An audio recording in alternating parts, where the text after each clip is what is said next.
This is the Troll Patrol, live with Justin FREAKIN. Welcome to the Troll Patrol, live where Justin is still kind of in a malaise. Like, I don't know, I didn't feel good yesterday. We did that debate anyway, and I said I wasn't going to be on top of my game, but like I was flying high after it. Apparently some of his fans thought that he won the debate. They came by Twitter and YouTube to tell me today. I find that odd, but okay. More proof that right-wingers are morons, you know? But still, I don't know if I'm under the weather or just like, feeling all that good. I'm not high enough for this shit, I can tell you that. That's where this show is going tonight. Warlord Cicero, good evening.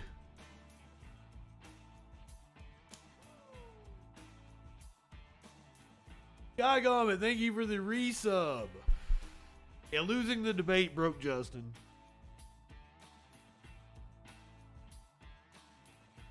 But if I thought I lost the debate, I sure did a fucking weird thing by clipping it and posting it everywhere and tagging the shit out of Javon Hutton Permitsky Ball or whatever the fuck his name was. Permitsky Ball. What the fuck? How did I even come up with that? Oh shit, it's gonna be a wild night. We're going to go back in the Wayback Machine tonight. We're going to talk about Bill Clinton and Monica Lewinsky, the special prosecutor in the Whitewater affair. Led to, I don't want to call it a case, because it wasn't really a case. It was just an investigation into some business deals. Media Witch!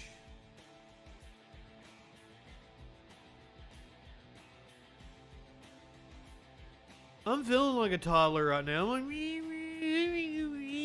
I went to sleep not long after the stream. I played a little Mortal Kombat.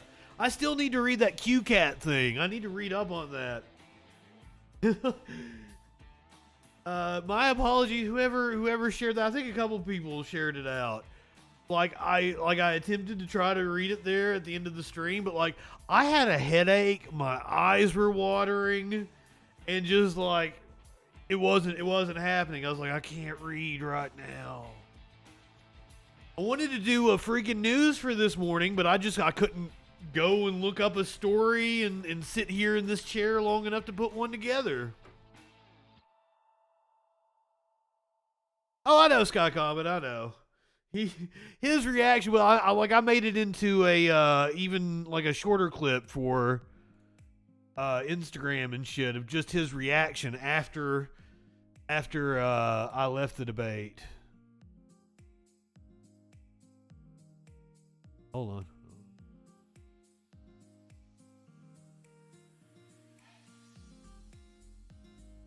Well, why'd you take my I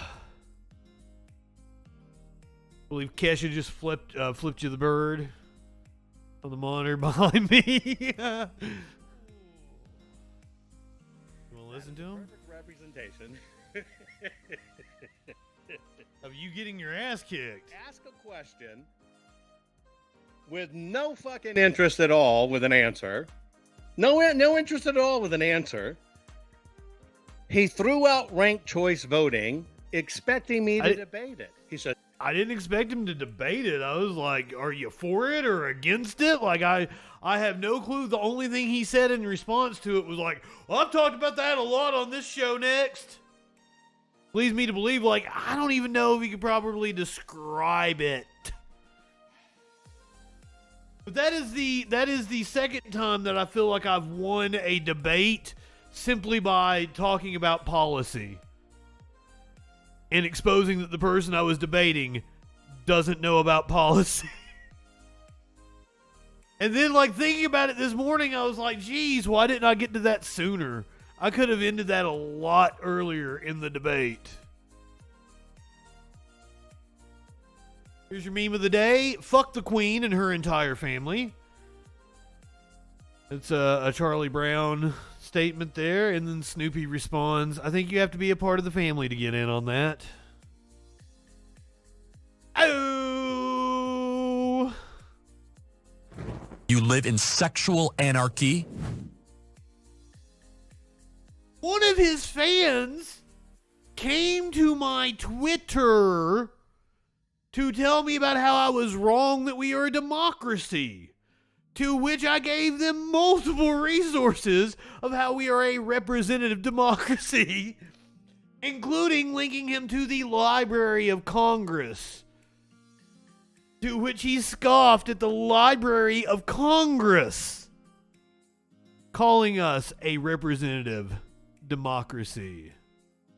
Good thing you did, Sky Comet. I would have let it go on another hour or so. Like, I don't know when to quit. You guys need to do that. I don't know when to quit. I am a glutton for punishment, and I will keep coming back. So when you feel like I have accomplished what needs to be accomplished, redeem that. That's why I put it there.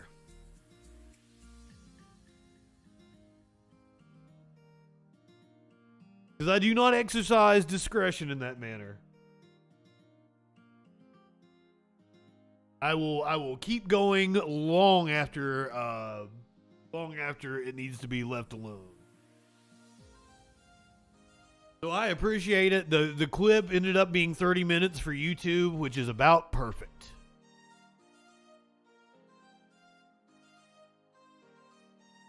Not high enough for this shit.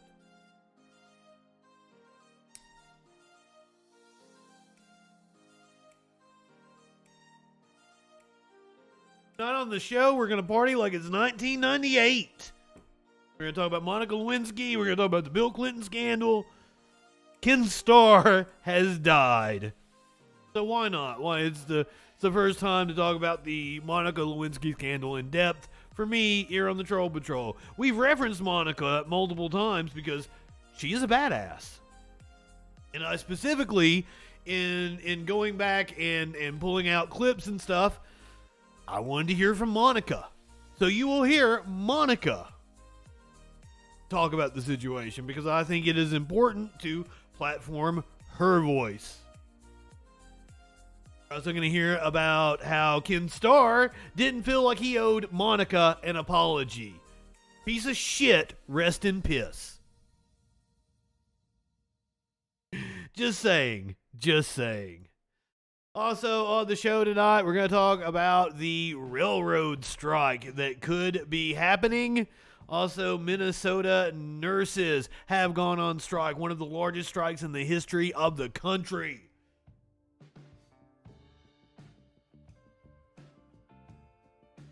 Plus, Representative Marjorie Taylor Greene says it's absurd to say that the GOP is trying to take away abortion rights and gay marriage. Meanwhile, Senator Lindsey Graham introduced his bill to ban abortion federally.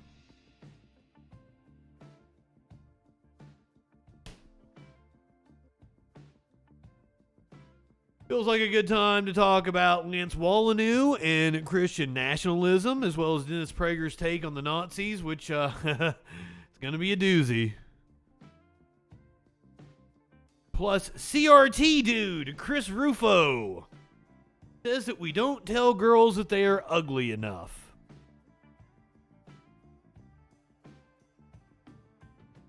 And if that wasn't enough dumb fucks on this show for you, Glenn Greenwald goes on Tucker Carlson to talk about the dark Brandon speech. They're still coping and seething over that. Plus so much more. You're on the Troll Patrol Live. Of course, the phone lines are open, 917-830-4359. Probably not in the mood for it tonight, but I wasn't last night either, and that was some of my best work. So, hey, try me. The Discord's also open, And obviously, if somebody comes in here and tells me, like, hey, you're too afraid to go challenge this right-winger you've never heard of, clearly I'm not. Lady Lindsay, Mox, gotta get you a CRT TV, because if you try to play a Nintendo on a nice TV now, it's gonna look like shit. And this is something I'm fascinated by. That, you know, like, if you remember retro games looking better than what you see them on, like, a high-def TV when you play them now, there's a reason for that. And that's because the designers of the games actually designed the sprites in the game to take into account the CRT TV. Like, they incorporated the blurriness and the lines in the TV into their character designs. That's why you have to do like a pixel smoothing when you're playing a game on a nicer resolution TV. Dustin, good evening. Mox, did I officially tell you good evening? Did I tell you I love your face? Warlord, I love your face. Media Winch, of course, I've told you I love you like, what, 2 or 3 times today already? Just saying. Unofficially. I feel like I just responded to what you said, and I didn't give you an official howdy. You a howdy. And maybe that's what I'll do. Maybe that's what I do.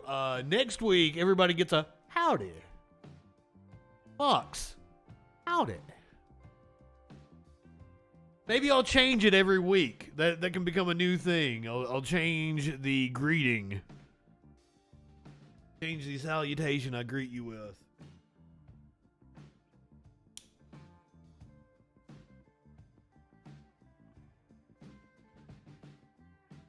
People say I'm an asshole. Oh, apparently Joven, which, by the way, I don't think he goes by that. Maybe it's Jay Hutton or whatever. I don't even know. I don't even fucking know. Joven was on the screen as I was clipping it last night. Cicero, did I not say hey to you? I'm so fucking sorry. Cicero, I love your face. Cicero is king of the chat tonight. How about that? King of the fucking chat. Do you have a VIP?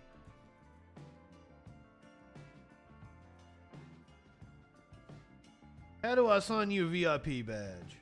That's a thing I can do. Maybe I can't because you got a moderator badge. I don't fucking know. I need a king of the chat badge. You're head mod tonight, Cicero.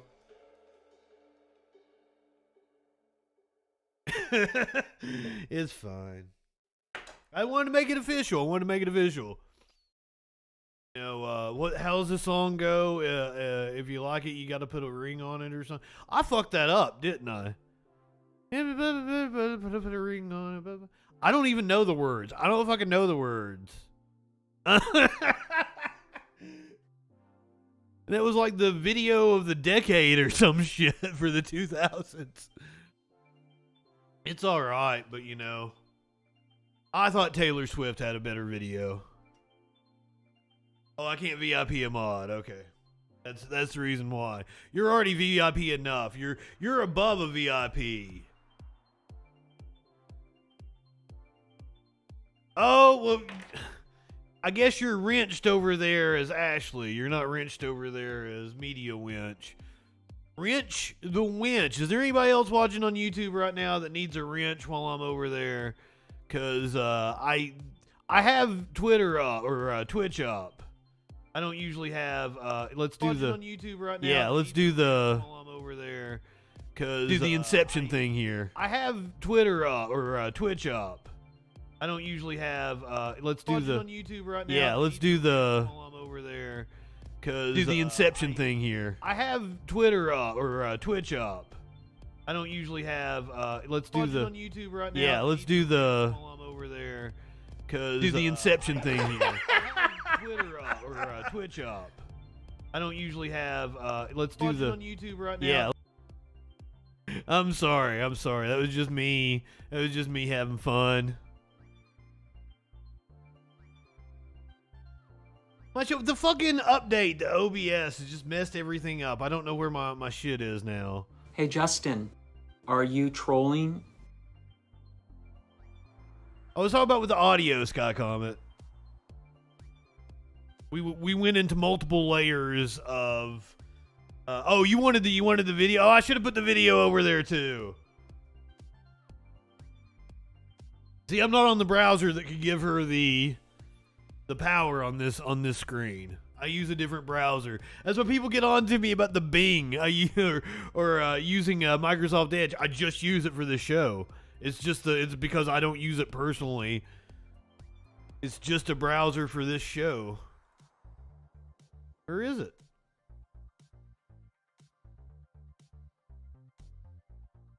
I use like Firefox and Google for my purposes. God damn it. I don't even know.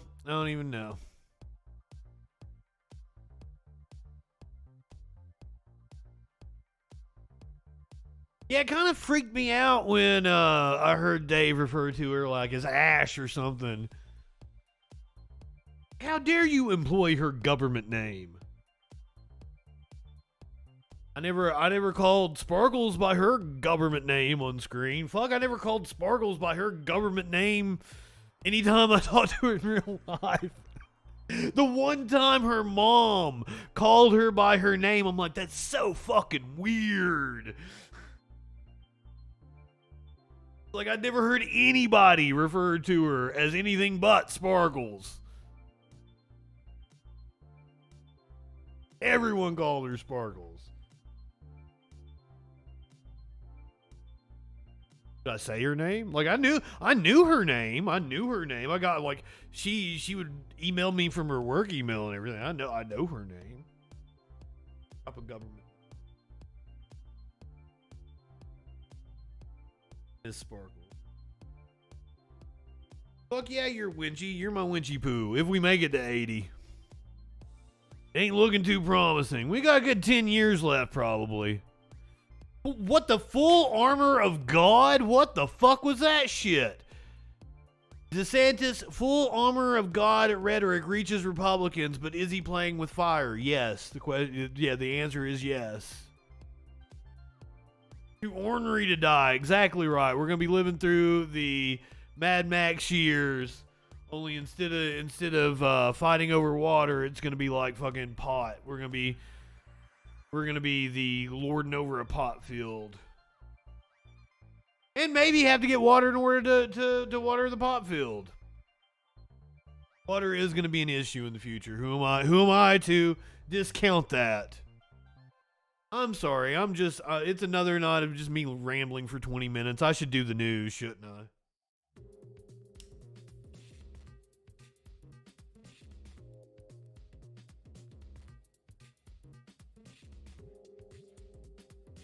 I had my program director, my mentor in the radio business, actually told me one day that he looked forward to the day that he would be sitting on his back porch, drinking coffee, smoking a cigarette, and listening to me on the radio as I ran the bitch.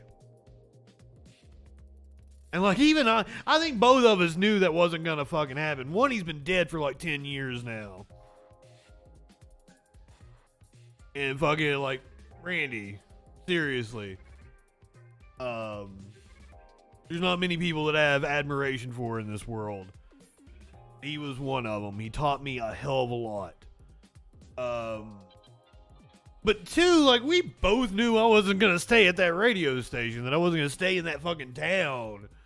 That my aspirations were to be far bigger. And my boss, like the boss above him, who wasn't my mentor, but was very influential in my life, he told me, he's like, you can stay here and you can be a big fish in a little pond, or you can go out there and be a small fish in a big pond. It's like, yeah, I want to go be the small fish in a big pond. I don't like this big fish in a little pond bullshit. I never really got to the point where I was a big fish. Like, at the time I got fired from the radio station, I was just getting to the point where, like, I would sign my fucking credit card receipt and shit. People be like, Justin Mullins, the dude on the radio? I was just getting to that point. Exactly. He was saying, please don't make me have to interview people again. And I got one more story, and then I'll wrap it up. Battle Opossum, who was my best friend. He wasn't always my best friend, and we had a mutual friend that kind of, brought us together originally. And this was back in that time when he and I were still a little at odds with each other. This is when I was a senior in high school. We were at, or maybe it was a junior in high school. It was a junior in high school, because I worked there my senior year. My junior year of high school, we're at the festival in the town that we live at. And it's a really big festival. Like, it's the second largest public gathering in the state of Kentucky, or was at the time. We didn't have a racetrack then. It might be third or fourth now. But at the time, like, it was a huge deal in the state. It's a Shriners thing. It raises money for crippled kids, blah blah blah blah blah. We're at the Hillbilly Days Festival. Yes, that's what it was called, the Hillbilly Days. And this is where I'm like, I have like already put in my application at this radio station, because at the time, like, I'm like trying to think of what the fuck I can do that's something in my wheelhouse. And, like, the only thing we have is a radio station. There's no TV station in my town. I could go work for a newspaper or something. The radio is more up my alley, right? So I'm, like, trying to get on this radio station. I've called them and bugged the shit out of them. I've submitted my resume. So we go to the festival. And I confront Randy, who became my mentor and taught me so much about radio. I go and I confront him, and I'm like, "Hey, dude, I've called, and blah. I'm Justin Mullins. I'm in the performing arts. I'm on the radio at my high school. All this stuff. I really want a job. Blah blah blah." And he asked me if I go to Pikeville High School, the city school. And Battle Opossum is standing next to me, and he says, "Pikeville people smell like cabbage." And apparently, like, Randy told me later that almost cost me my job, that he didn't give me that. And, like, Jesse and I, or Battle Opossum and I, were not best friends at this time. And I was kind of pissed at him over that. But no, everything worked out because I'm that good. But Pikeville people smell like cabbage. That's he went on to be my best friend, but there was a lot of shit in between that. Fucking my girlfriend. That was something that happened. But we're best friends now. Anyway, let's do the news. Let's fucking do the news. I'm not high enough for this shit. Get into it. We got right-wingers with dumb shit to say. And we got right-wingers that are dead now, and they don't have anything to say anymore. This is Ken Starr. Live now from Fox, we are following some breaking news, especially out of Washington. Happened about 3 or 4 hours ago. We're getting word that prominent attorney and former U.S. Solicitor General Ken Starr has died at the age of 76. He was a key figure in the impeachment of former President Bill Clinton. Starr may be most well known for his time as a federal judge and a prominent attorney investigating former President Clinton. That investigation ultimately led from fraudulent real estate deals, of course, to the sex scandal involving Clinton and White House intern Monica Lewinsky. For 25 years, Starr taught constitutional law as an adjunct or visiting professor at prominent universities across the country, including Pepperdine University and the Baylor Law School, where Starr would later become the university's 14th president. Starr resigned that post following an external review into the school's response to reports of sexual violence against students. Yep, that sounds about right. Starr was recruited for former President Trump's legal team during his impeachment trial. Starr is survived by his beloved wife Alice, to whom he was married for 52 years, rather. Ooh. Again, if you're just joining us here, the prominent attorney and former U.S. Solicitor General Ken Starr. I do recommend American Crime Story on FX. American Crime Story impeachment is excellent. Throughout the evening hours here on Live Now from Fox, we'll be bringing some former federal prosecutors and legal experts onto the program to talk about. So that was the official proclamation, kind of summation of who Ken Starr was. But, you know, he's best known for his investigation into Bill Clinton. This is the Vice 20 News years ago piece. this fall, America was obsessed with an investigation of a sitting president accused of This luring is from 2018, I believe. controlled by the opposition, went on to impeach the president over what the investigation found.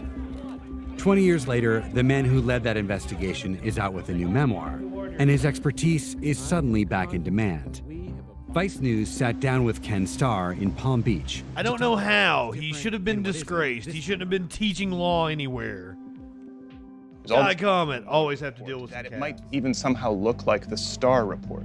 And I'm hoping you can explain kind of your thoughts on that. So this is leading up to the Mueller report. What to expect. What I do know is that the regulations under which he was appointed do not. And this motherfucker capitalized on the fervor around the Mueller report in order to write a memoir about his bullshit, because there were so many. Also, it was the 20th anniversary, but like, and probably the 20th anniversary had more to do with it. Now that I think about it, like, I'm sorry to impugn your character. There are many other reasons to impugn your character, sir.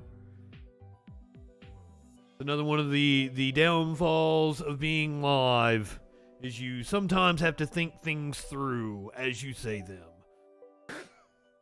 Probably had more to do with the 20th anniversary, but also, hey, good timing with the Mueller report. Hey, who am I to fault him on that one? Contemplate a fulsome kind of report. All things considered, I think there will be a report that is sent by the Attorney General, the Act. I actually want to hear what he has And to I think it say will tell us looking the back story on of what he found. 1998. It's not required, so there was a dialing back from the independent counsel reporting requirements that required the independent counsel to report directly to the House of Representatives, and a pretty low threshold with no guidance as to how fulsome, how complete the report should be. But in the public interest, I have a feeling the Attorney General will feel, based on his consultation with incoming Senate Judiciary Chairman Lindsey Graham, the Attorney General would be very wise, I believe, to heed. We're going to go into that, Sky comment. Hopefully Ken Starr is going to go into that right now, but like we're kind of in current events. Okay, here we go. So it wasn't adultery they impeached him over. They couldn't find anything. It was a witch hunt, like literally a witch hunt. They just like, there was an open investigation on Clinton the entire time he was in office, basically. Maybe it subsided after the, is that the word? Subsided after the impeachment failed. I mean, he was impeached, not convicted in the Senate. It was because he lied. They got him on perjury, and we're going to go into how he got out of it. Because like, I didn't know until I watched American Crime Story how brilliant of a legal maneuver it was. We're gonna get into all of that. Entitled impeachment. It's the wrong way to go. We've had two They just hated him. impeachments. Neither has succeeded. One was entirely political, but now we know from the Clinton investigation that the president can even be proven to have committed crimes, but unless there's a close nexus. Whoa, he thinks the Clinton one was the one that was justified. With the conduct of the office itself, even a federal criminal can continue to occupy the office of the presidency in the view of the American people. It seems to be that you're implying that impeachment is better suited for national security issues when the underlying issue is a national security issue. Well, I would add to that, though, one of the constitutionally enumerated offenses, which is bribery. So that's just, you have used your power in order to enrich yourself. Right, and of course, treason is the sort of ultimate crime. Well, like if they were under oath or something, like he got him under oath to testify, and let's allow to give a deposition, and that's when he. We'll get into it. There is a lot of suspicion that his main qualification. Oh, we're still talking about it. I'm sorry. I was wanting to get into. See, Ken Starr recalls Clinton investigation 20 years since impeachment. I was lied to with the title, but I had this as a backup. Just in case. In 1998, Americans were divided over Bill Clinton's affair with a White House intern. In the 20 years since, those feelings have only grown more complicated. Monica Lewinsky herself has recently said that her thoughts on the affair have changed in light of the Me Too movement. As with Watergate and the current investigations into Russian meddling in the 2016 election, the presidential scandal was also complicated, involving a number of players, allegations, and legal proceedings. On the 20th anniversary of the Clinton impeachment, here's a guide to how it happened. In 1994, former Arkansas State employee Paula Jones sued Bill Clinton for sexual harassment, arguing that he propositioned her when he was governor. A legal group working on the case in I am pretty sure that it was consensual. Given all the facts, I'm pretty sure that she had a consensual sexual encounter with him and then changed her mind and claimed that it was sexual assault. It wasn't like that, like he didn't fuck her, like she gave him a handy or some shit. The details have come out that like he often had women give him handies and didn't get off. 1998 received an anonymous tip that the president had a relationship with Lewinsky, an intern for his chief of staff. Or she kissed it. That's what it was. She kissed it. Argued this was a pattern of behavior. On January 7, 1998, Lewinsky filed a sworn affidavit in the Jones lawsuit saying she had never had a relationship with Clinton. But she did not know that a close friend, Linda Tripp, had been taping conversations with her about the affair. 5 days after the affidavit was filed, Tripp gave independent counsel Kenneth Starr 20 hours of taped phone calls. Starr had been investigating the Clintons over a real estate venture known as Whitewater, but the recordings allowed him to get permission on January 16th to investigate whether Lewinsky had lied under oath. In a deposition in the Jones... Oh, no, Sky Comment, she's talked about how the right-wing... Because this is where Ann Coulter comes from. This is where the Drudge Report comes from. There are so many people that are prominent now in politics thanks to them writing this fucking scandal. And like, they were the ones helping circulate the stories and everything and helping all this shit come out. And like, Paula Jones has come out and admitted that like right-wing media used her. Like she gave an interview to Playboy and shit about it. The next day, Clinton denied the affair as well. This turned out to be a key moment of his presidency. That same day, online news outlet The Drudge Report published a story claiming that Newsweek was sitting on a story about Clinton's affair with an intern. It later published... Yeah, there are indeed accusations against Clinton where he might have assaulted people. Monica was a completely consensual relationship. There are so many things to go after them for, yes. And they did indeed smear the fuck out of it. Monica, if you have never heard Monica speak, please stick around for that, because she is probably like the best person in all of this. She is the most wholesome, intelligent person in all of this. She is amazing. Lewinsky had a blue cocktail dress with Clinton's bodily fluids on it.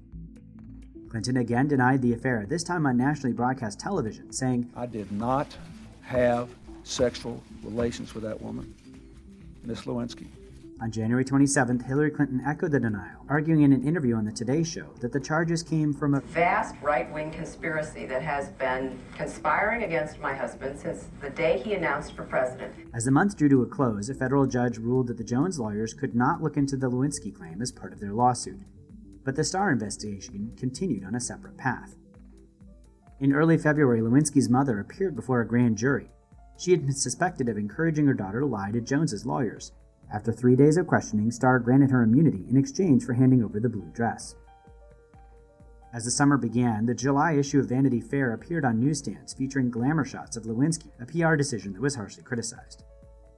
On July 27th, Lewinsky met with Starr's prosecutors in New York City, and they announced an immunity deal for her the next day. Clinton then agreed to testify before the grand jury voluntarily. In August, the president provided a blood sample to compare his DNA to the stains on the blue dress. That month, Lewinsky and Clinton testified to the grand jury, with the president's testimony taken by closed-circuit TV. He admitted to inappropriate intimate contact, but also said that he had given accurate testimony previously, famously quibbling over the definition of is. Later that evening, he spoke to the nation in a televised address. In a deposition in January, I was asked questions about my relationship with Monica Lewinsky. While my answers were legally accurate, I did not volunteer information. Indeed, I did have a relationship with Ms. Lewinsky that was not appropriate. The deposition is important because the deposition is when he was under oath and he lied. This is... God damn it, what the hell?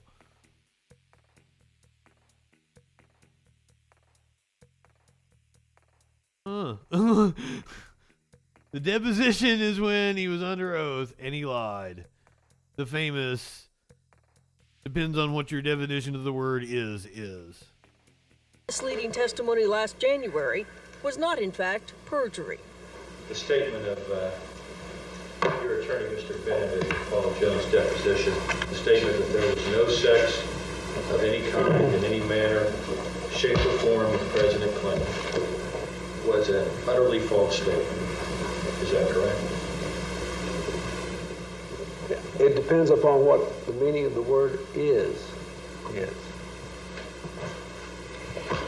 If is means is and never has been, that's one thing. If it means there is none, that was a completely true statement.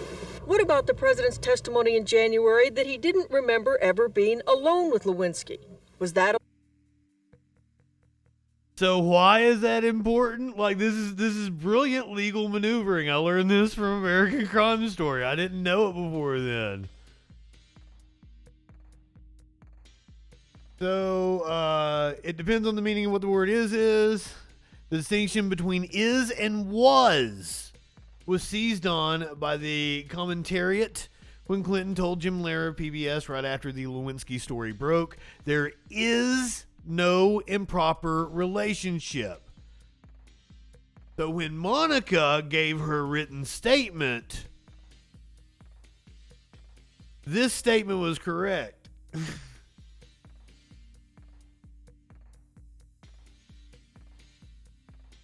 So it was very slick legal maneuvering. In fact, it was wrong. The next month, Congress received 2 copies of Starr's 445-page report on the investigation and supporting evidence. The Starr report, along with transcripts... Junior! Good evening. ...were later released to the public. On October 8th, the House of Representatives voted to begin an impeachment inquiry. Despite the controversy... No, I mentioned the other day how many crazy things have happened on September 11th. Well... report, along with transcripts of the Starr report, were released to the public. On October 8th, the House of Representatives voted to begin an impeachment inquiry. Despite the controversy and the impeachment, President Clinton remained popular in polls, and Hillary Clinton saw her poll numbers rise as well. During the midterm elections... that's the weirdest thing, is that Bill Clinton became more popular.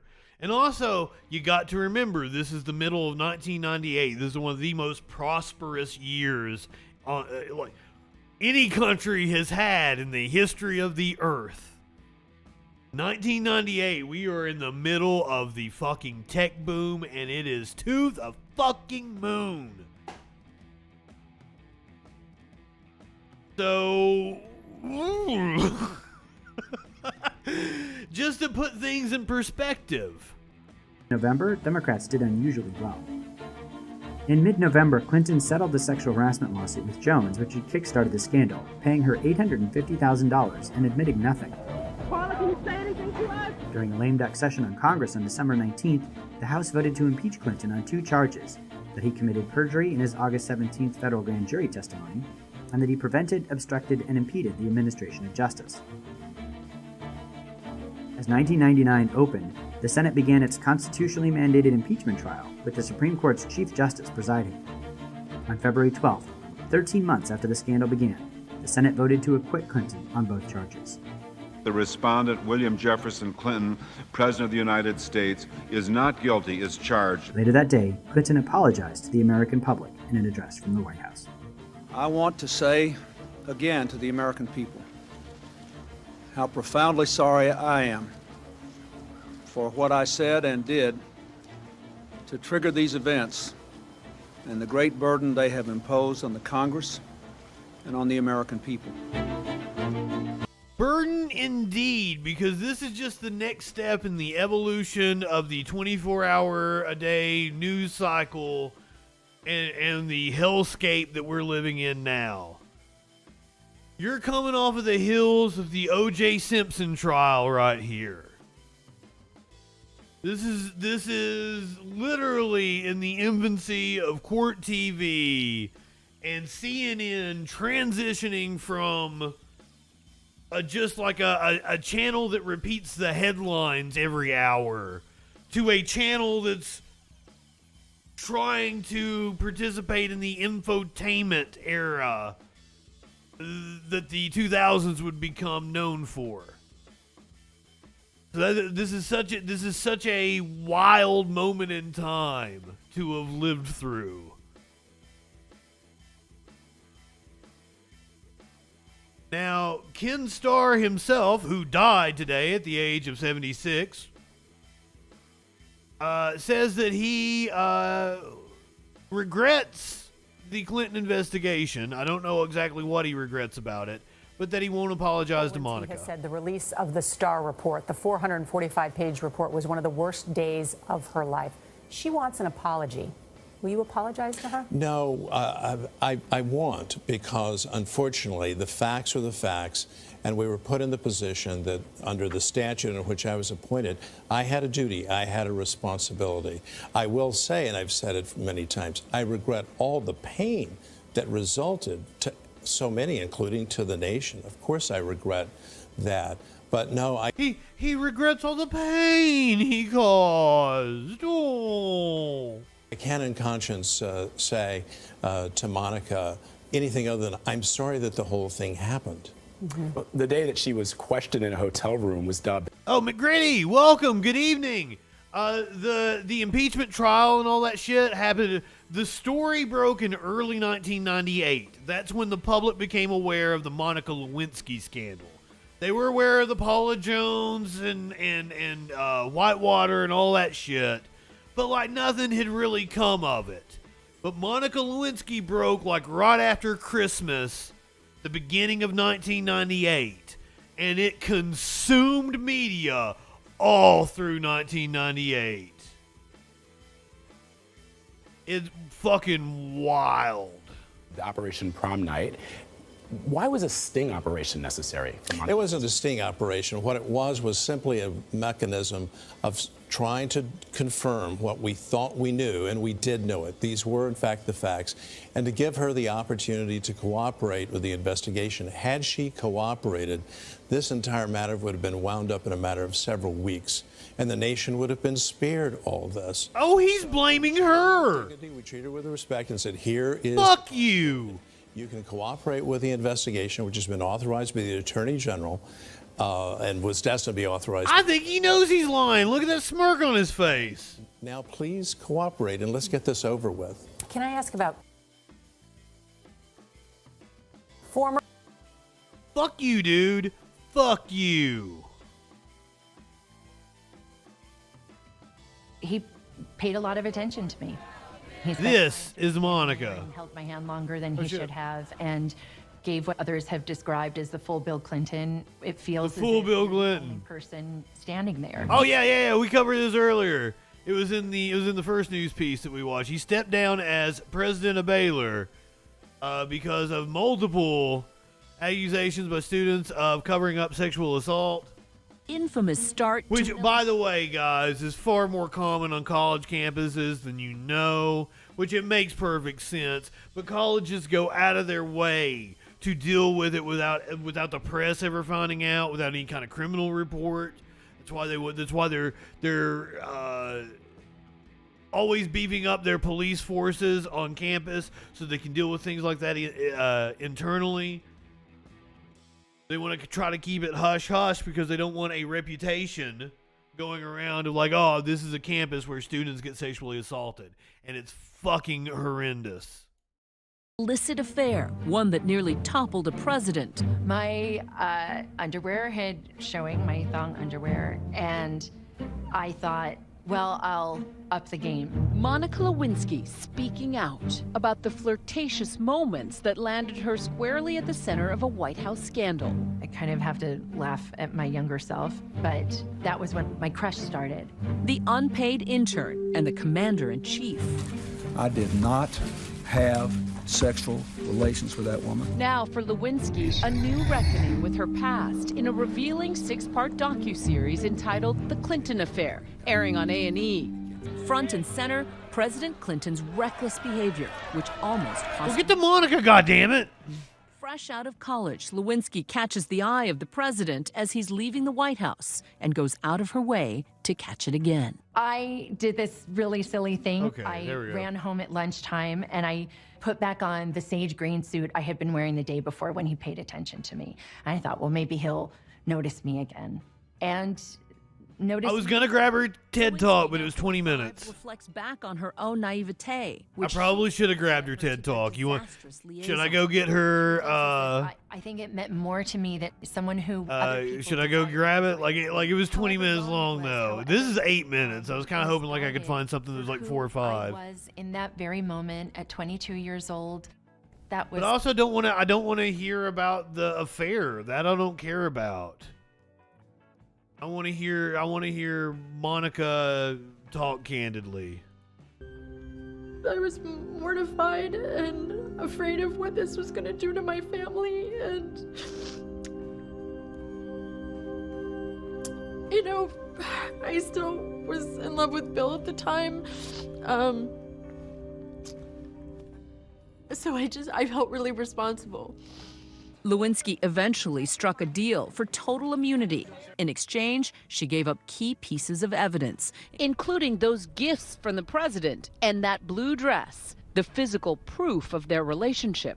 I was going to the White House in the dark of night to take a blood sample from the sitting president of the United States to compare with a semen stain on a dress of a 22-year-old. President Clinton would undergo impeachment. It's absurd. In the fall of 1998. I don't remember exactly what I did say with her. That's what you say I said. The prospect of impeachment can never be far from President Clinton's mind these days. For only the second time in history, the House of Representatives would vote to impeach a president, but the Senate later voted to acquit. He leaves office with, I think, something along the lines of a 65% approval rating. But Monica's role in the Clinton affair, forever etched in the memory of the American public, skewered on late-night shows. Bill, you already said you had no sexual relationship with Monica. And hounded by the press. I think we're learning more and more right now, too, in the Me Too movement, around people in power, just how reckless they act. Earlier this year, Mr. Clinton was asked about the scandal by NBC. I asked if you'd ever apologized, and you said you had. I have. You've apologized to her. I apologize to everybody in the world that I'm wrong. But you didn't apologize to her, at least according to folks that we've talked to. No, you didn't, you fucking asshole. I have not talked to her. Do you feel like you owe her an apology? No, I do. I do not. I've never talked to her. But I did say publicly on more than one occasion that I was sorry. And then just last month, Hillary Clinton was asked by CBS if time had changed her opinion. And in retrospect, do you think Bill should have resigned, President Clinton should have resigned in the 90s in the wake of the... You know, if Bill had resigned, Al Gore probably would have fared a lot better as an incumbent. Despite the re-examination that Me Too may have brought, Lewinsky still contends that it hasn't come far enough for her. Writing in that essay for Vanity Fair, what feels more important to me than whether I am owed or deserving of a personal apology is my belief that Bill Clinton should want to apologize. I'm less disappointed by him and more disappointed for him. He would be a better man for it, and we, in turn, a better society. Monica apologizes to both Hillary and Chelsea. I mean, I Fucking Monica's a badass. Monica has always been very upfront about this was a consensual affair and her regret in that. That's what I wanted to hear from her. Like, it was other people talking the entire time. God damn it.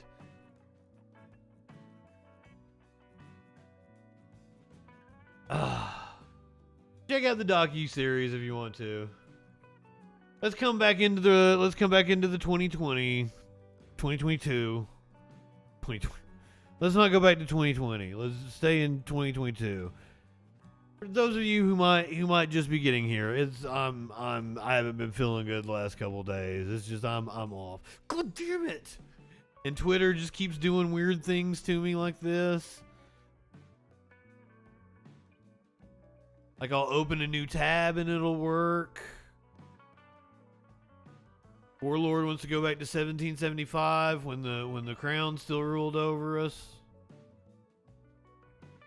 What is the most overlooked part of the Biden But administration? according to Glenn Greenwald, Biden's gonna make himself the king and rule over us. So we're gonna have a crown. What is the most overlooked part of the Biden administration is that before January 6th, there was an attempt to import that war on terror, that first war on terror, onto domestic soil. Adam Schiff, one of the most authoritarian members of Congress, in addition to being one of the most pathological liars, had legislation pending that would do nothing but take that first war on terror and make it domestic. And you can look at a Wall Street Journal article on November 15, 2 months before January 6, right when Biden was declared the winner, where they said that a top priority of the Biden administration is to reintroduce the war on terror, but this time on domestic soil. So they justify... What? When did that happen? Wait, what? What? When did that happen?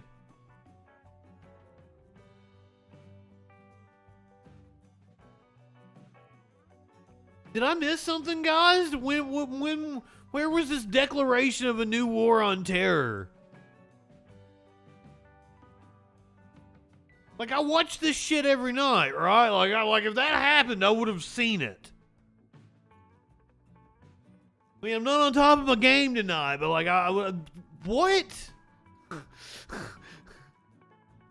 2 months before January 6, right when Biden was declared the winner, where they said that a top priority of the Biden administration is to reintroduce the war on terror, but this time on domestic soil. So they justify it now in the wake of 1/6, even though before 1/6, this was what they were intending to do as a way of criminalizing their opposition and solidifying. What? Glenn, that's batshit. Solidifying authoritarian powers on American soil. That's the part I didn't let it finish. Glenn,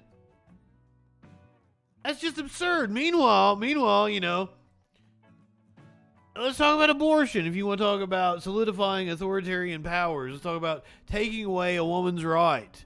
Marjorie Taylor Greene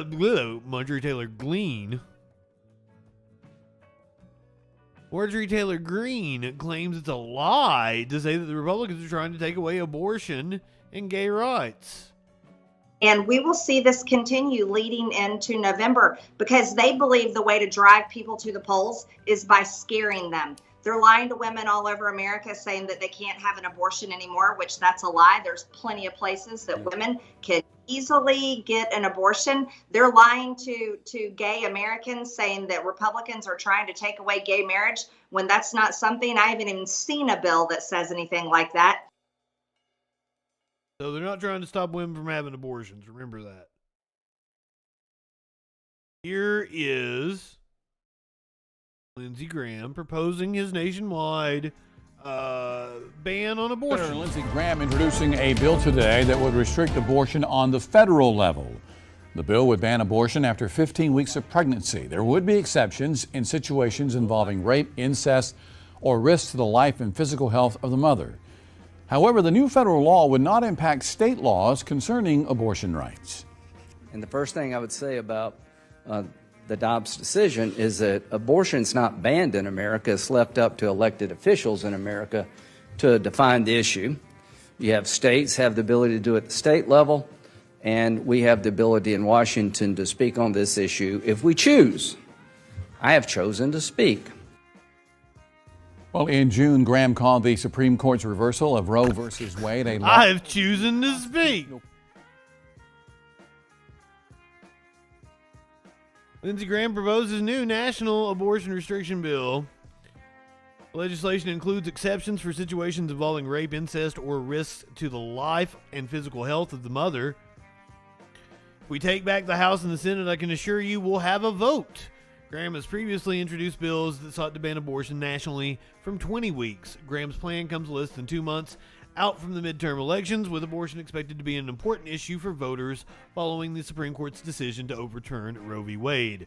Republican candidates across the U.S. have moved to disappear hardline anti-abortion stances they took during their primaries, particularly in battleground states like Pennsylvania, Michigan, Colorado, Arizona, and North Carolina.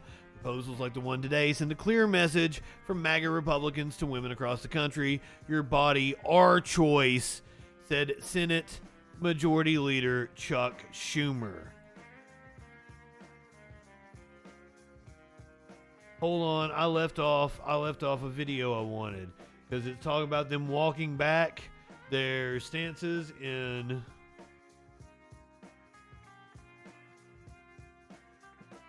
Pennsylvania. Had a Dr. Oz video, did looking pretty fucking rough too.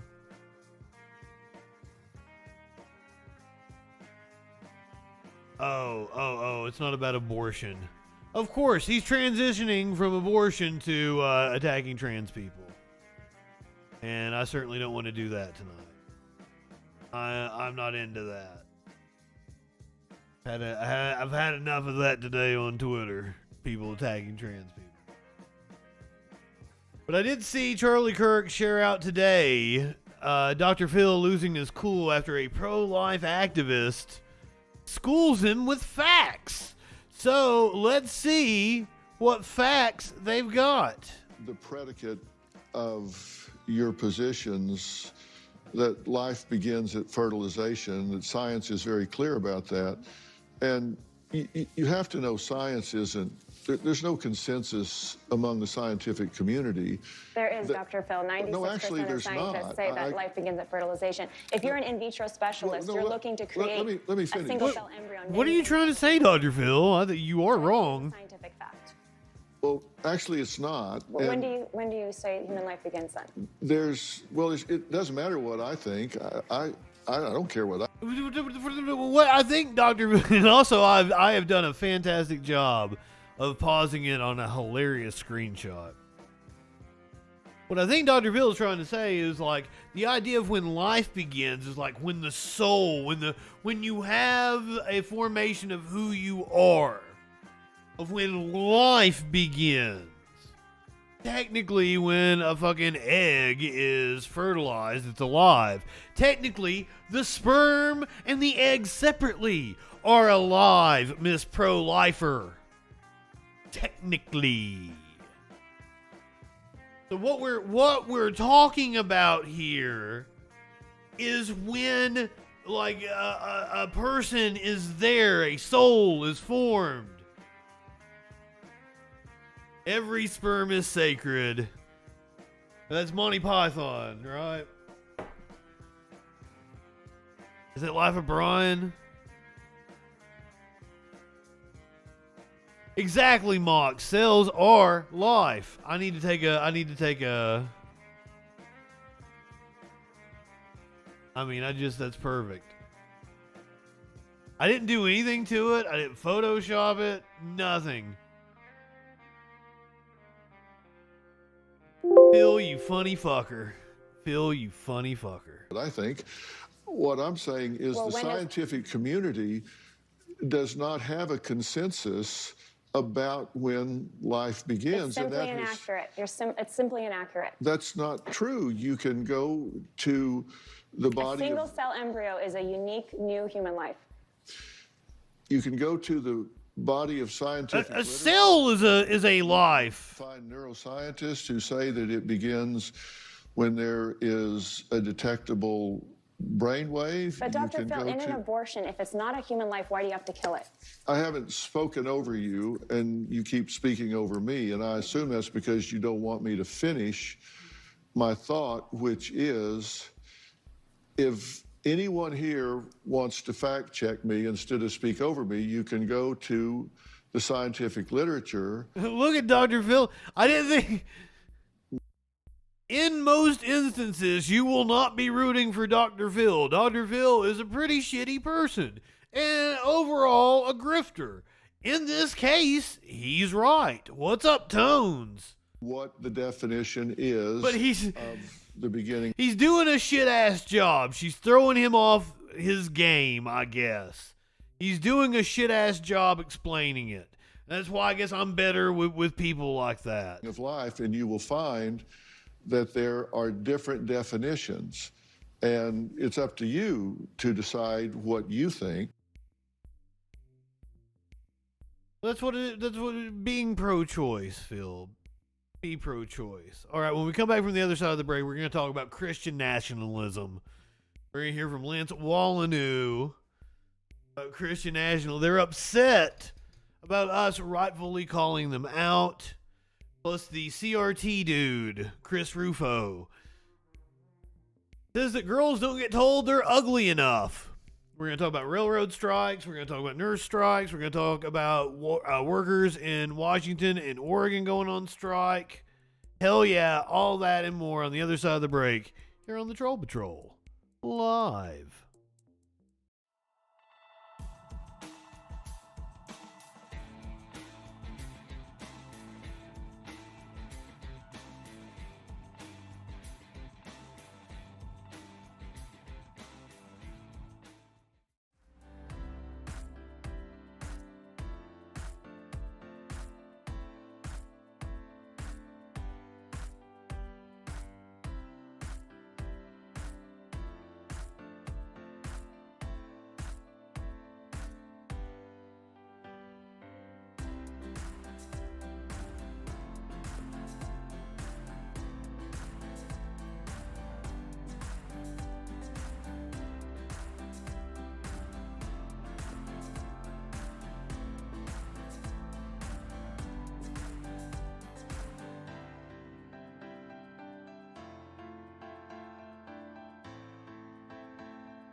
Gwyneth Paltrow is one of the biggest stars on earth.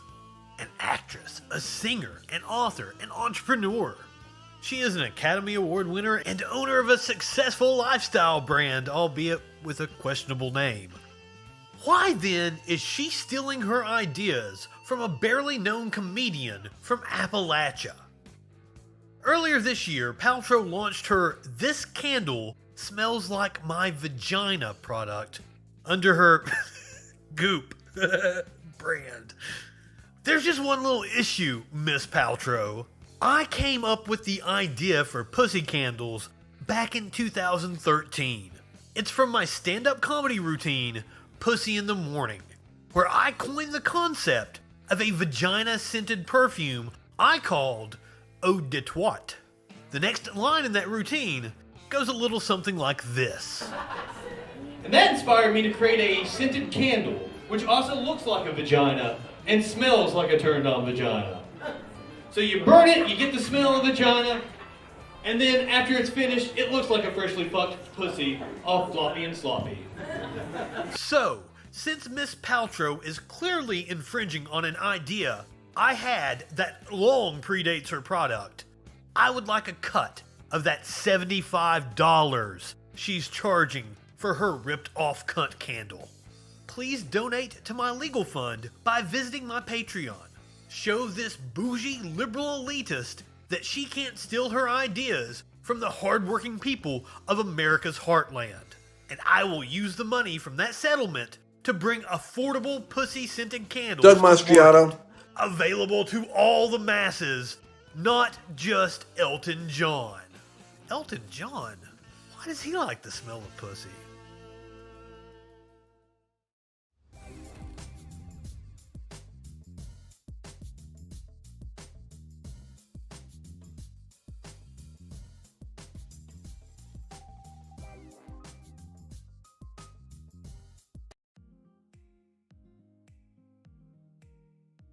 I swear eventually I'm going to run out of Queen memes.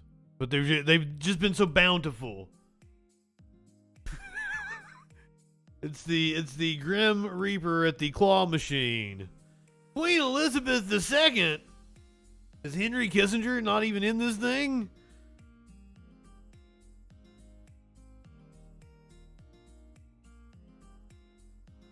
I'm really coasting tonight. Also, here's the thing is like, I realized I didn't even do a lot of the stories that I had prepared for last night. And I accidentally erased all my notes. I went to do today's notes. Really upset me. I had a pretty good show laid out. Had some cop videos and shit. Yeah, that happened.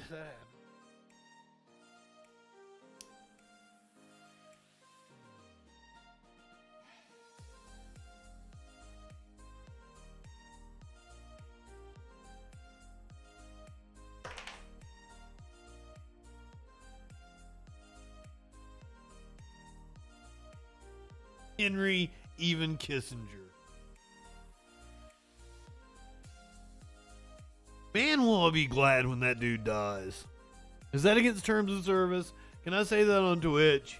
Or would like somebody reviewing that from Twitch be like, yeah, we all hope Henry Kissinger dies. That's totally cool. Nah, it's against terms of service, but we'll let you slide with that one. That was a freebie. Everybody's in total agreement on that one. Fuck Henry Kissinger.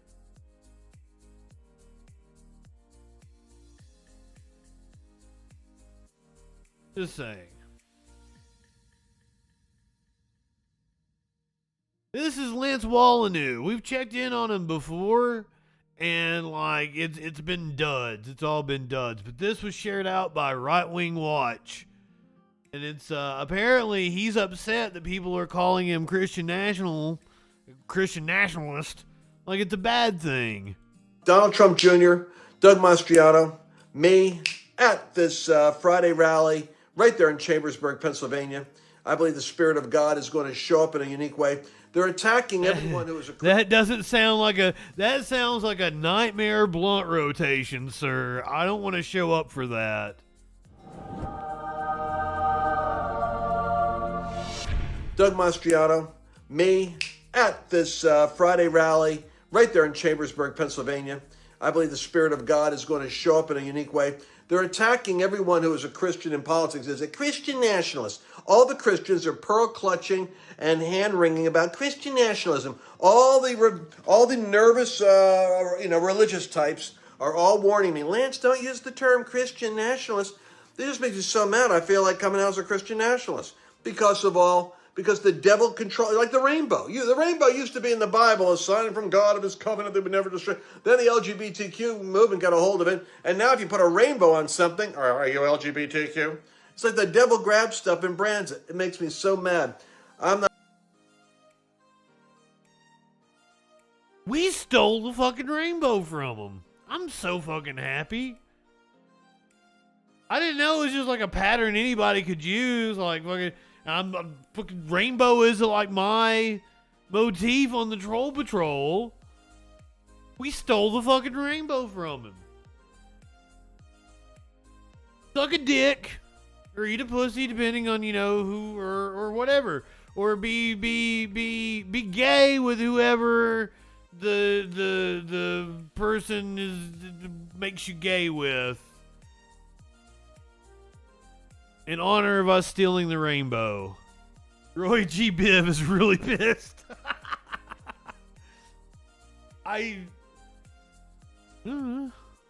LGBTQ movement got a hold of it. And now if you put a rainbow on something, are you LGBTQ? It's like the devil grabs stuff and brands it. It makes me so mad. I'm not willing to let Christianity and the nation or nationalism or love of nation be destroyed by the left, who's like an ubiquitous force, they're like a virus. We're a ubiquitous force. Now the virus thing is kind of Nazi-esque. try to call people a virus. But you know, if we want to really get a lesson on Nazism, you know who you turn to? Dennis Prager.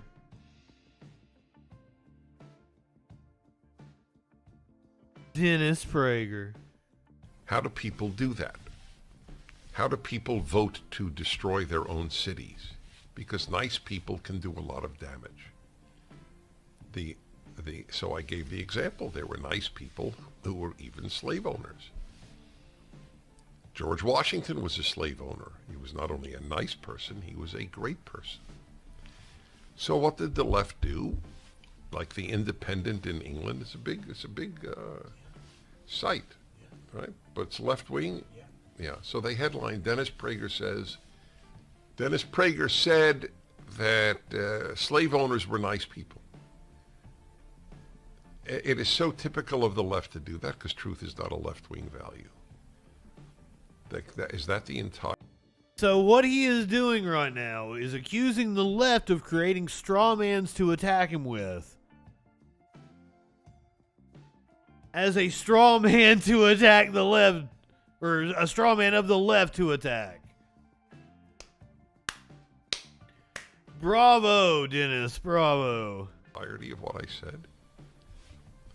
There were nice people who supported communism, the greatest mass murder machine in human history. There were nice people who voted for the Nazis. You think every single German who voted for the Nazis was personally despicable?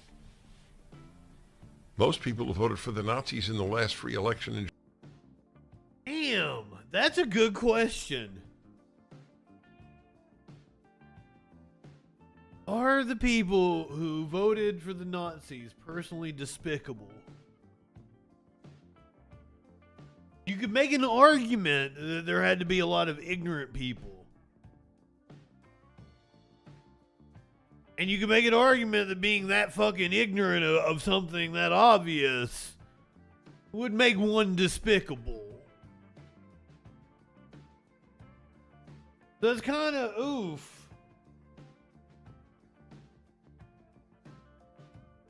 Because, I mean, comparable now would be like voting for Trump. And yes, I do kind of think most Trump voters are despicable. Or too dumb to know any better.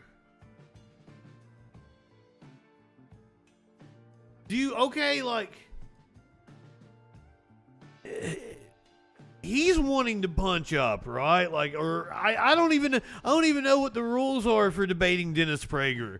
Can I get in on debating Dennis Prager, or is he trying to punch down? What's the deal? Is he even he said he ached for it. He fucking ached for it. Ached to debate, but he had a very narrow list of people that he said he would debate.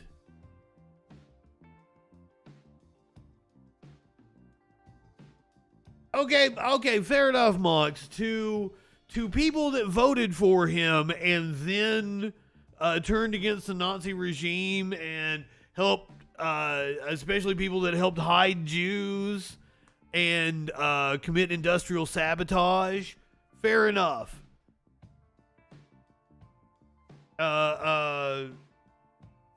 Oscar Schindler went along with the Nazi party until he started committing industrial sabotage and shit against them after it was just too much to take. So those people aren't despicable. But for 2/3 of the movie, I'm just like, this is capitalist propaganda over here. I really wasn't into it. Then he starts committing some industrial sabotage, and I'm like, okay, I can get behind that. Was to make sure not a single shell from his factory hits its target. Cool. Germany, 1932, actually were voting on economic bases, not Jew hatred bases. Some did, clearly, but most voted for economic reasons. And that's the same bullshit excuse Republicans use today. If you think sophisticatedly, you can't be a leftist. You could be a liberal, you could be a conservative. You can't be a leftist.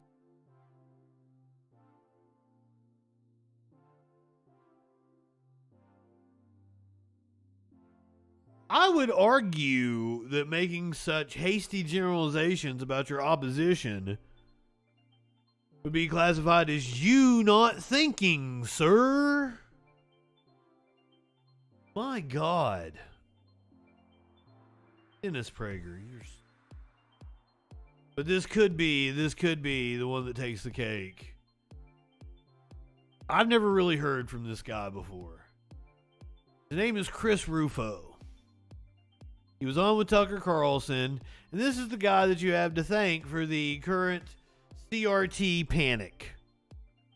This is the dumb fuck that decided CRT, critical race theory, sounds scary, and decided to brand it, his words, as like anything that scares right-wingers.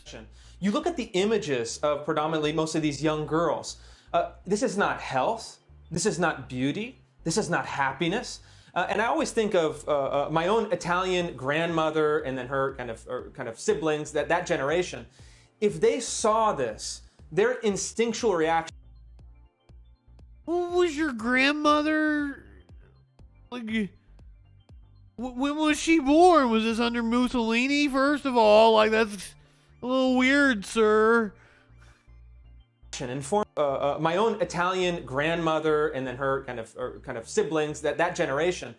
If they saw this, their instinctual reaction, informed not by book learning, my grandmother had a 5th grade education, but by tradition, by kind of human nature, by a rational a look at this, they would say, this is ugliness, this is demonic, this is something that is bad, that should be really rejected. And we've lost that basic common sense where you see a woman, or young girl rather, who is looking unwell, who is looking ill, who is looking ugly. And we are actually required not just to suppress those feelings. I'm sorry. We've got to go to this. This is great. I was on crack. Right. So Mike Lindell is saying that he was at a Hardee's when he had his phone seized. MyPillow CEO Mike Lindell told the Daily Beast on Tuesday night that the FBI seized his cell phone while he was at a Hardee's restaurant. Lindell also posted on social media a grand jury subpoena from a federal prosecutor in Colorado and what appears to be a search warrant. The FBI had no immediate comment on the reported seizure of the phone. They took my phone, Lindell told the Daily Beast Tuesday evening, via phone. The FBI did. Lindell claimed the FBI was looking for more information on a fellow election fraud conspiracy theorist, Dennis Montgomery. Hey guys, I can point you towards an election fraud conspiracy theorist. So, this is just breaking like the last hour.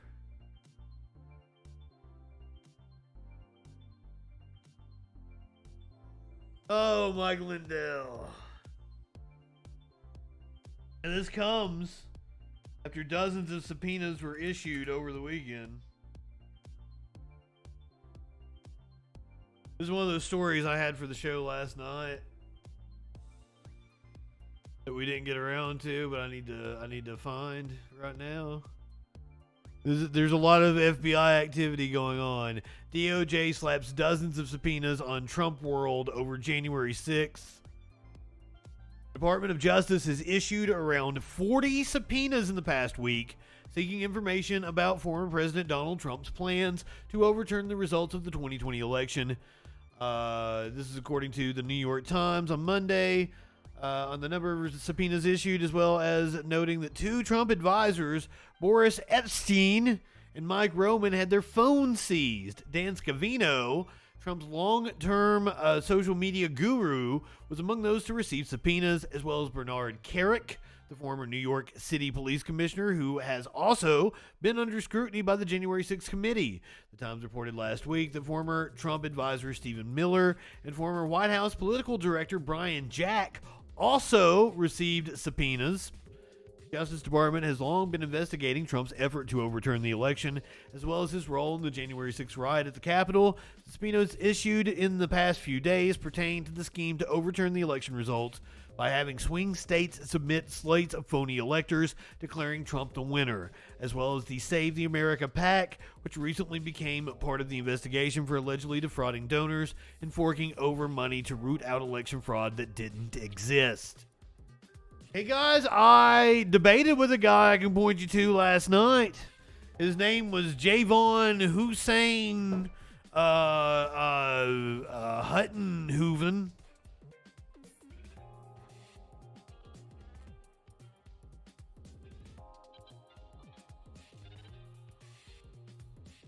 I might have fucked his name up. I'm just saying. That might not be right. J. Hutton Pulitzer. Go arrest that motherfucker. I'm sure he's guilty of fucking something.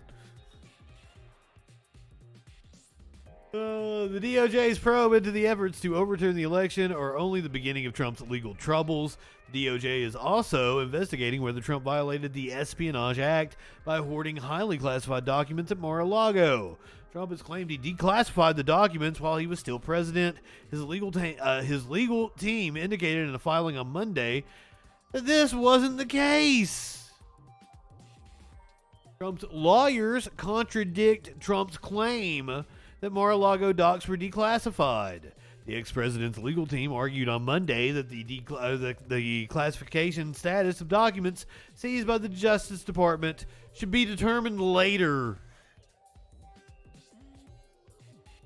Trump's lawyers contradicted his assertions that the documents seized by the Department of Justice from his home at Mar-a-Lago were declassified, arguing in a court filing on Monday that the documents' classification status should be determined later. Trump's lawyers did not claim that Trump had classified the documents, only that he had broad, virtually unquestionable authority to do so. The roundabout irresolution stands in contrast to Trump publicly stating that he had declassified the documents.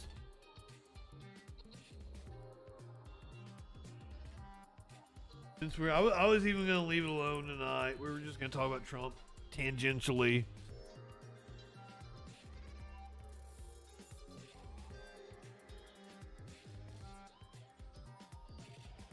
Now let's go to this story. This is juicy.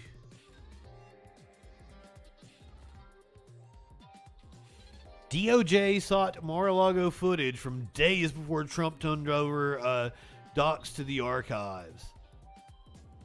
The Justice Department sought security footage at Mar-a-Lago as far back as the week before former President Trump's team turned over an initial batch of documents to the National Archives. The details surfaced as federal magistrate judge agreed to a Justice Department request to unseal a slightly less redacted version of the affidavit used to gain a warrant to search Trump's Florida home. The bulk of the document unseals details that have since become public through reporting, but the unsealed redactions offer a few new details about the department's investigation, particularly after it said in a late August filing that it had developed evidence that documents were likely concealed and removed while at Mar-a-Lago. The May subpoena for video asked for camera footage from January 10th onward, a little more than a week before Trump's team turned over 15 boxes to National Archives, which resulted in a referral to the Justice Department. It's unclear to what extent Trump's team complied with the subpoena, or if their cameras retained footage going back that far. The affidavit notes that Trump's organization staff turned over a hard drive on July 6th, but the rest of the paragraph remains redacted.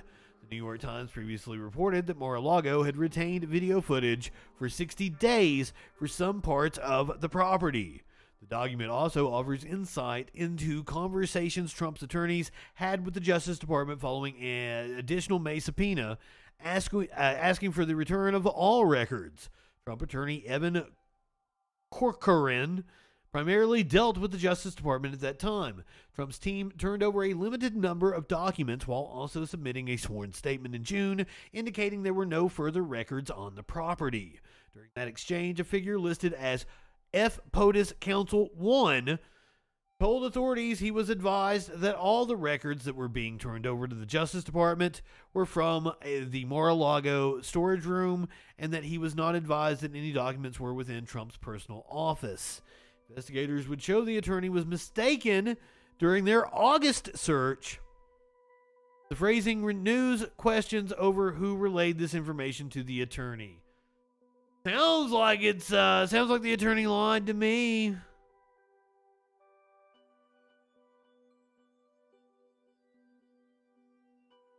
Is this a video from the newly revamped CNN? Yeah, let's see what they got. Break down the 4 major investigations into Trump.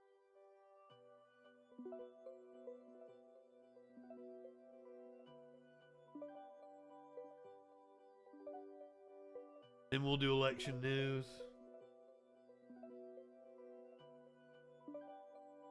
Oh, what? You said what? What? It's election? Yeah. Yeah, it's primary day. The primary. Is the CNN going to play for me? Oh, shit. I thought Dan Bidondi was on. Jackson Hinkle on. I think Jackson Hinkle comes on later than me. I've been trying to clout chase some Jackson Hinkle. 5.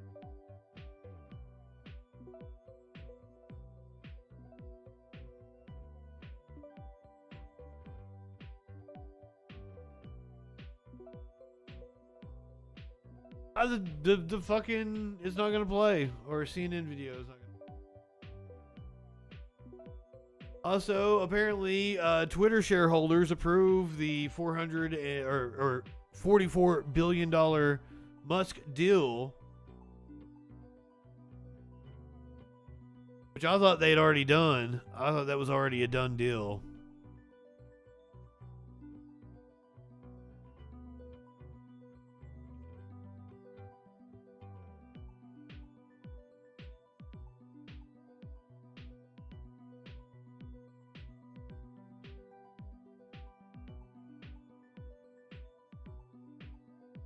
All CNN is on YouTube is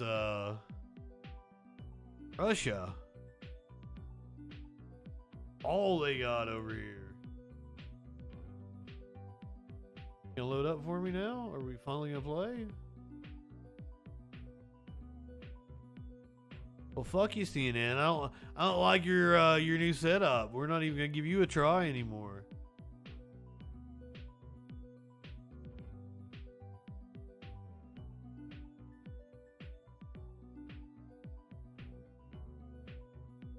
It is a primary day in New Hampshire and one other state, not New Hampshire and Rhode Island. Live reporting.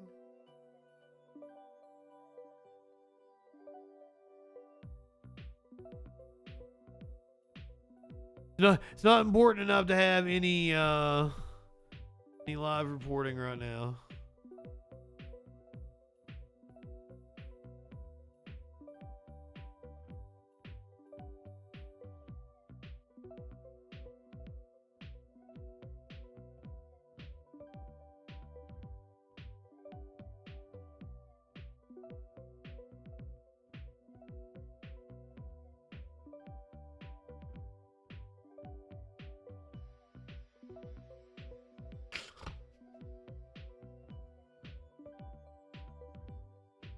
NBC News talking about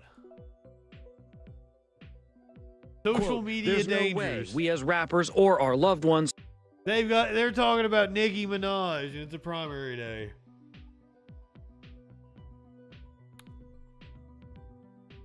That's what you get. That's the shit you get from NBC.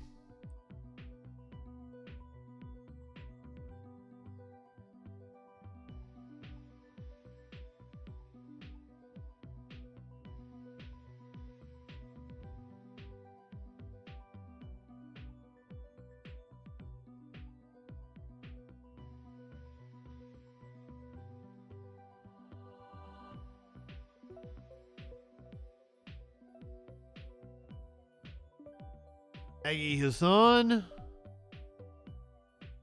the Democratic challenger, or the Democratic,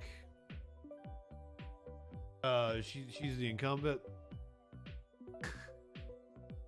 The incumbent senator was the former governor.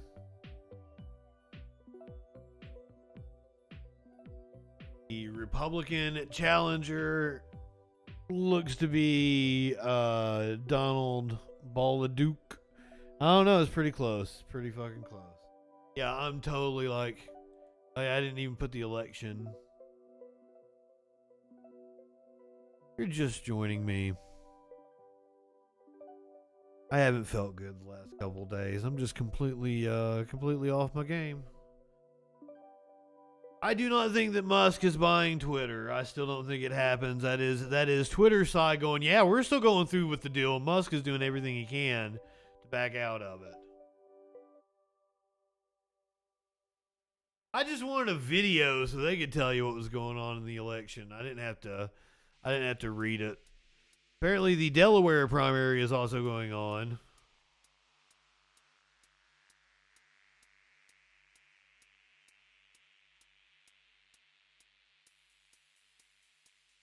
And in Rhode Island, I don't even think that's a real state. I don't think it exists.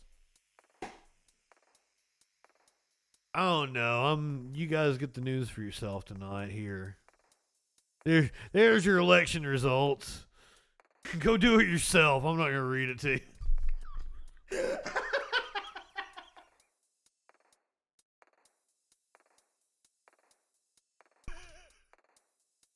Good evening. People snuck in here. Hey, Nicole, what's going on? Sassy, if I said hey to you, I love your face. You too, Joey.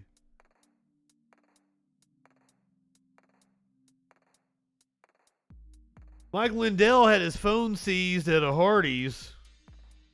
Just in case you weren't aware. I was on crack. Right. Well, I don't believe you, Nicole. I don't think Rhode Island is real. People keep telling me these fantastical stories about how they went to fucking Rhode Island as a kid. Yeah, I went to Narnia as a kid too, ma'am.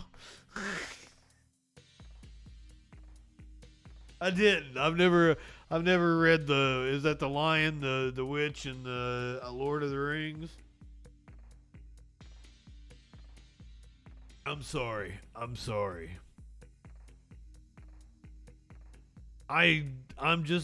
off my game. I think my hair looks funny tonight. Like I keep seeing shit like popping up.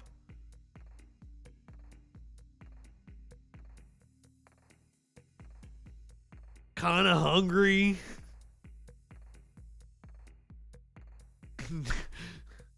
It's just one of those. I'm not high enough for this shit.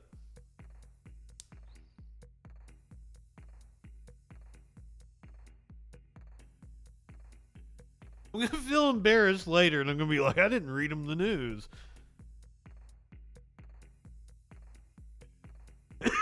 That's okay. Like I feel a lot better now than what I did like yesterday during the show. Like by the end of the show last night, my eyes were watering and I had such a headache, and I couldn't read shit. Tonight, like I'm not like I'm just blah. I'm not on top of my game. It's not that I feel bad, but thank you for your well wishes.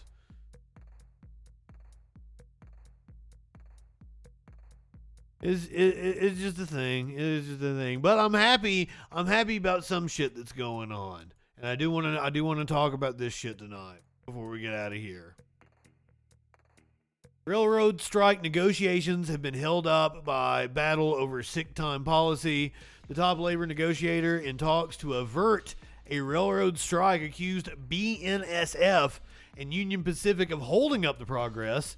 Attendance policies have been a point of contention for unions for years. BNSF, which is owned by Warren Buffett's Berkshire Hathaway, flatly rejected Pierce's claim, calling it categorically false. Oh, we've got a video. Let's watch CNBC now. As we watch CNBC. I spoke with Dennis Pierce. as we watch CNBC talk about the strike. Remember that we are watching the bourgeoisie describe the strike effort. Representing the 12 labor unions.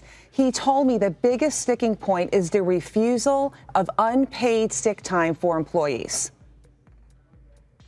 We've withdrawn our proposal for paid sick leave. We're looking for time away from work to address our medical issues, whether that's an illness, whether that's a routine physical. And right now, primarily Union Pacific and BNSF Ida, good evening. Pushing attendance policies that are assessing points to our members when they just do their regular medical events. In email comments to CNBC, Union Pacific says the company, quote, continues to push for a prompt resolution that provides historic wage increases to employees and allows the railroads to prevent further disruption to the struggling supply chain. We're also hearing from Berkshire-owned BNSF. They're saying, quote, it's a categorically false statement to say BNSF is holding up the contract negotiations. We have been negotiating as an industry and have reached an agreement with multiple unions based on the presidential's emergency board recommendations. And just this morning, yet another shoe is dropping ahead of the possible strike. Amtrak is now saying it's canceling some long-distance routes starting today, with more cancellations possible. Hell yeah. The operator says affected trips include the Southwest Chief route from Chicago to Los Angeles, the Empire Builder route from Chicago to Seattle, the California Zephyr route from Chicago to San Francisco, and the Los Angeles to San Antonio portion of Texas Eagle route. Dom? All right, so it's not just cargo carriers, it's passengers now as well. Lorianne, if this cannot be settled, what are the odds that a strike will actually happen? Well, Don, Pierce told me they are still at the bargaining table, but they need to secure an agreement their membership will ratify. At this point, they have done polling of 10,000 participants in a 72-hour period, and 80% of their membership has made it crystal clear they will not accept this contract because it does not address their quality of life issues. I then asked if Congress does step in and the cooling period is extended, what his members will do. I've personally talked to members who have said that if we don't fix this, we're leaving. They could lose upwards of 10% of their workforce over this, and it will just further harm the supply chain. Pierce said they do not intend to blink, and that if they, this is the power to you motherfuckers, don't blink. And good on CNBC. That was pretty neutral. Avenging Pineapple, good evening. Glad to see your face. I love it. I love your face. I love your face. And I also love these nurses that are striking in Minnesota. Monday morning, 15,000 nurses throughout the state from several hospitals will be on strike. Saturday, there's two healthcare facilities up in Duluth that were bargaining. And then down here in the cities, Children's and the Fairview system were at the table. Unfortunately, they didn't get anywhere. The latest negotiations come after months of back and forth on new contracts between the Minnesota Nurses Association and 7 hospital groups. Nurses say they want a nearly 30% boost to their economic package over 3 years. But some hospital groups say they've offered 11 to 12% over the same time period. Actually, 27% from our side came across up in Duluth. How about 33 and 2/3% chance? Not all the hospitals, but potentially stands at 27 right now. Theirs is still at 12. Paul Omott represents 4 of the 7 hospital groups. We've indicated a willingness to negotiate reasonable amounts above that, but right now the nurses' position is just unrealistic and unaffordable. Essentia Health issued a statement after last night's negotiation. Oh, I think not, sir. Disappointed in the M&A focusing its efforts on a strike instead of at the bargaining table, and said we cannot agree on the M&A's request for a 27% wage increase because it's not responsible. While hospitals say replacement staff will be available starting tomorrow morning, nurses are preparing to hit the picket line. And so our profession is in crisis right now. And this is a do-or-die situation. Charmaine Nero, KARE 11 News. Capitalism is in crisis. Capitalism. This is the fall of capitalism that you are witnessing. Workers in Washington and Oregon have gone on strike. kind of been overshadowed by these two larger strikes, but I also stand with these workers. Dozens of workers picketing at the Raymond, Washington site earlier on Tuesday. The Washington-based company announced a work stoppage involving members of the International Association of Machinists and Aerospace Workers Union on Tuesday. Weyerhaeuser has about 1,200 union members, which includes employees in the company's wood products and timberlands organization. The senior vice president of Weyerhaeuser said in a statement the company presented their final offer, and IAM workers went on strike late last night. She goes on to say the company is disappointed about the walkout and that Weyerhaeuser is committed to supporting its employees and negotiating in good faith with union representatives. Meanwhile, workers on this picket line in Washington told us every department is on strike, and they're striking for better health care benefits and wages. And officials with Weyerhaeuser say they will continue to work closely with customers and other partners across the region to minimize any supply disruptions. For now in Seattle, Brady Wakayama, King 5 News. Eternal wealth amassing deities. That's a good description. Avenging Pineapple. With what we believe. Corporations used to be dissolved after a project was done. There were things like building bridges over rivers and shit.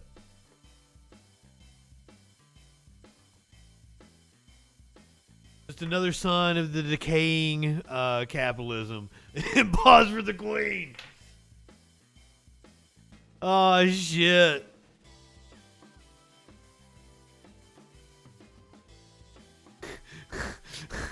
Let's hear from Monica again. Monica Lewinsky says Starr's death painful for those who love him, which is clearly not her, I would assume. Monica Lewinsky had a tempered, compassionate response because she is a badass to the death of Ken Starr, the former independent counsel whose investigation of Bill Clinton helped reveal her affair with the president, and she once wrote, made her life a living hell. We went over the whole Clinton scandal. I think I did a good job of going over it. I'll probably clip that for YouTube. Go back to the way back in time. Because I didn't have a talk show to be able to talk about the Clinton scandal back then, so. Well, I probably did. I probably did in high school. I couldn't talk about the Clinton scandal. In high school, on my fucking, anyone recognize where that song is?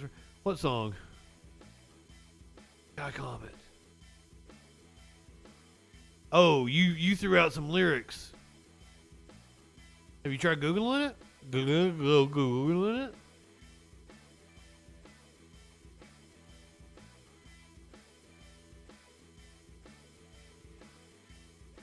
Or you knew the answer. You were quizzing us, didn't you? No, I didn't. No, I didn't. Right-wingers are morons. Around here, you say seize the day, and I think avenge sevenfold. I don't even really like avenge sevenfold. Don't hold that against me. I'm sorry, Sky Comet. I've never seen Newsies. Or did I when I was like really fucking young?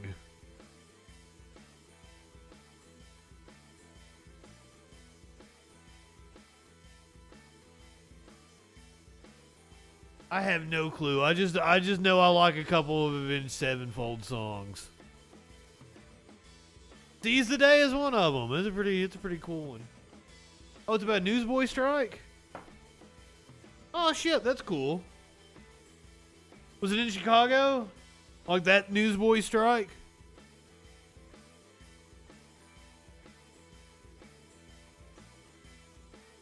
So I might be slightly aware of the history.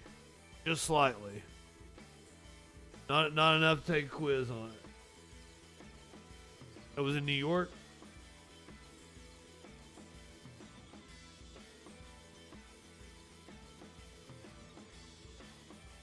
So when Sparkles and I watched and my mouth just farted. You know, I don't even know how I can do that. Like, it wasn't even a fart. It wasn't a mouth fart. It was a mouth queef. It was like some air got caught up under my... When Sparkles and I watched West Side Story, I thought it was like about Italians, and apparently it was about the Puerto Ricans. Like, I was way off. Like, oh, I always thought this movie's about Italians. I don't know why I thought of that. Fuck Disney. Disney owns the copyright on of course Disney owns it.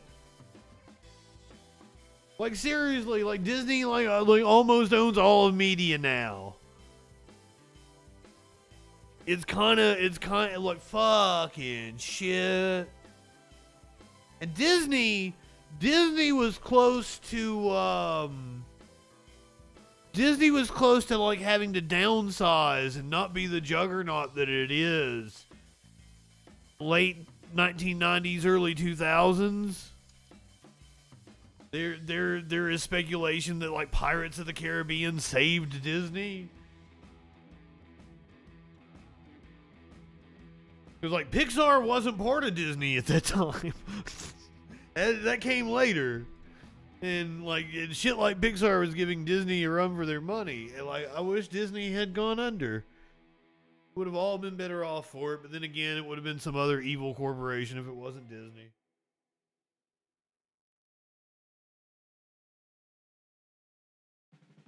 That's an indictment of the system. I'm just rambling now at this point. Incoherent rambling. That's all this show is. If you game for substance tonight, you got the wrong night. I'm sorry.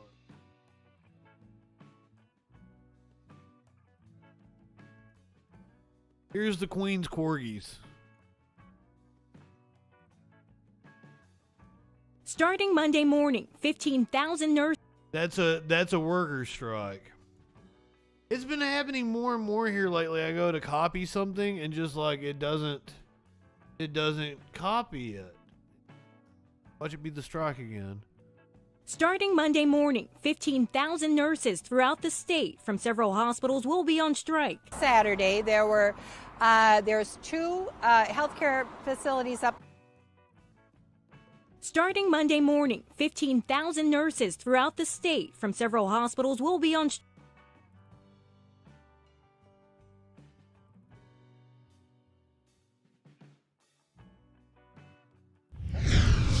Tonight, the White House announcing President Biden and First Lady Jill Biden are attending the Queen's funeral.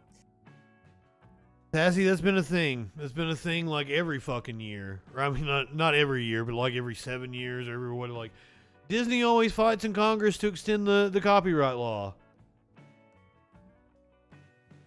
They tried to extend it on Winnie the Pooh. That's how they're doing that Winnie the Pooh movie now. But like you still can't do a Pooh with the red shirt. You can't do like Disney's Pooh. You have to do a Pooh from you have to do a Pooh like from the fairy tale.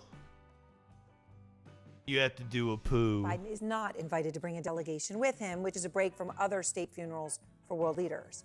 This is we are learning more about the Queen's, quote, best friends, the two corgis who were always by her They side. keep fighting to extend that shit as far as I know.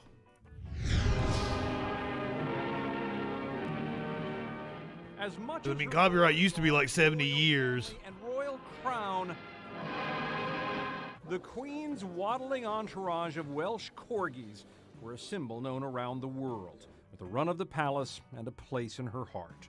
The corgis were a big deal. Sally Bedell Smith has written extensively about the royal family, dogs and all.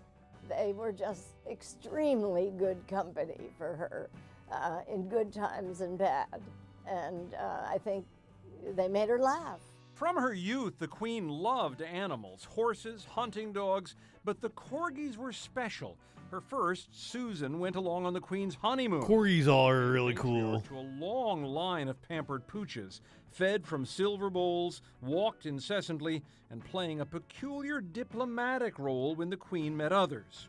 Diana said they were like a little moving carpet that preceded her into a room. And whenever the conversation lagged in any way, the corgis could always be counted on to supply some point of conversation. The dogs were not always so agreeable. The First Minister of Scotland recalled a dinner with the Queen when the lights began to fail. My husband suddenly leapt up and darted across the room. Peter had spotted the cause of the flickering light. One of Her Majesty's corgis puppies was chewing through the cord. They never bit the Queen, but they did bite some of her staff. The Queen was known to have as many as 6 at a time, and when she crossbred them with dachshunds, she was credited with creating the Dorgie. At the end, though, the dogs in her company dwindled to just a few. The last are now destined to live with the Duke and Duchess of York, and perhaps, as this comic suggests, like so many people, they will miss the lady at the other end of the leash. Some people closer to the royal family have said maybe the reason she liked A lot of people aren't going to miss the lady at the other end of the leash. about her problems. It's kind of like the Queen was owned by somebody.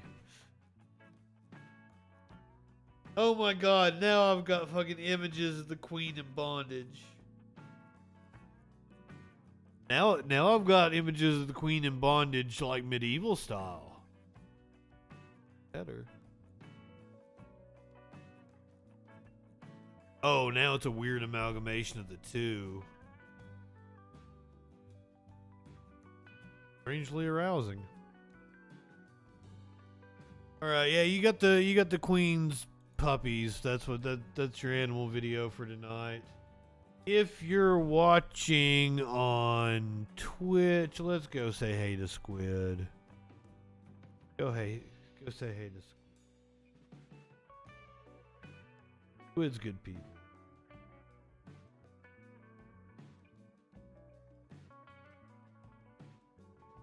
I'll try to be back on top of my game tomorrow. And we'll do actual news, probably. Go ahead, light one up. Tip one back. It's alright to have a little fun before you hit the sack. I'm Justin Freakin. We'll see you tomorrow night on the Troll Patrol live. Oh, Lady B, I'm so sorry I missed you. I just